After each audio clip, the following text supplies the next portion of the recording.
Адистердин айтымында өз кесибин сүйгөн адамдар өзүн бактылуу сезет жана чексиз ийгиликтерди жарата алат. Башкача айтканда, чоң ачылыштар, дүйнөнү дүңгүрөткөн компаниялар жана тарыхта калган ысымдар адистигин так билген адамдарга таандык. Окуу жылы аяктап көптөгөн бүтүрүүчүлөрдүн максаты туура кесип тандоо эмеспи? Дал ушул жаштарга туура багыт берүү, келечекке туура кадам таштоосуна көмөк көрсөтүүнү көздөгөн борбор ушул жылдын 9 мартында ачылган. Бул кабинет болсо, бул индивидуальный кеңеш берүү боюнча кабинет. Атайын бул жерде көрүп атасыңар, биздин адистердин алган сертификаттары, ушул болгон жолугушуулар боюнча бул жерде сүрөттөлүнүп турат. Бул жерде индивидуальный консультация өтүп, чай менен, кофе менен, ата-энелер менен сүйлөшүп. Борбор Германиянын эл аралык кызматташтык коому тарабынан каржыланган. Анда жаштардын кесиптеги өнүгүү жөндөмдүүлүктөрүн өстүрүү үчүн колдонмо китептер, ошондой эле 3D принтерлер менен толтурулган. Мындан тышкары ден соолугунан мүмкүнчүлүгү чектелгендерге да шарттар түзүлгөн. Технологияда ушу 3D принтер менен иштеген адис спикер катары бизге чакырылып, ушул жаштарга көрсөтүлдү бул иштердичи. Көпчүлүгү ушул жагып, ушул кесип ушул IT технологияда кесип боюнча тандашты.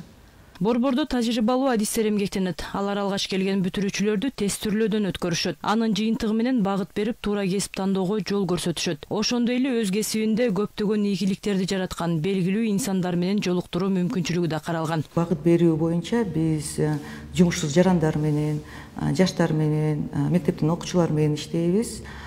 Ушул окуучулардын өздөрүндө болгон мыкты жактарын, шык жөндөмөлөрүн аныктоо боюнча кесиптик тестирлөөдөн өткөрөбүз. Андан сырткары биз ушул кесиптик багыт жаатындагы социалдык өнүктүш модели менен иштейбиз. Бул модельде Бишкек шаары боюнча айта кетсем, 4 пилоттук мектептер кирген, иш берүүчүлөр кирген, кесиптик лицейлер жана жогорку окуу жайлар киришкен.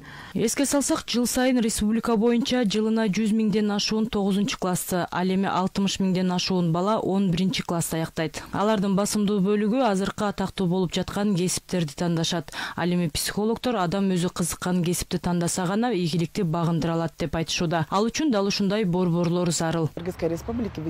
Билим берүү министрлиги жыл сайын окуу жайларга 5705 мамлекеттик билим берүү гранты берет.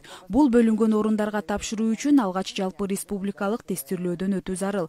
Гранттык орундарды бөлүштүрүүдө кадрларга болгон муктаждык, жогорку окуу жайлар менен иш берүүчүлөрдүн ортосунда түзүлгөн келишимдердин саны, жогорку окуу жайлардын бүтүрүүчүлөрүнүн жумушка орношуу мүмкүнчүлүктөрү тууралуу Эмгек жана социалдык өнүгүү министрлигинин анализи эске алынган.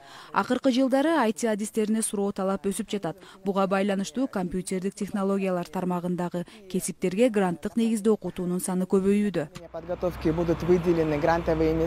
Белгилей кетсек, борбор ачылгандан бери 9-класстар үчүн атайын акысыз курстарды уюштуруп, окуу жайларга саякаттоону планга киргизген. Айсулуу Гайбулла кызы, Жакшылык Идирис уулу, Билим жаңылыктары, Бишкек.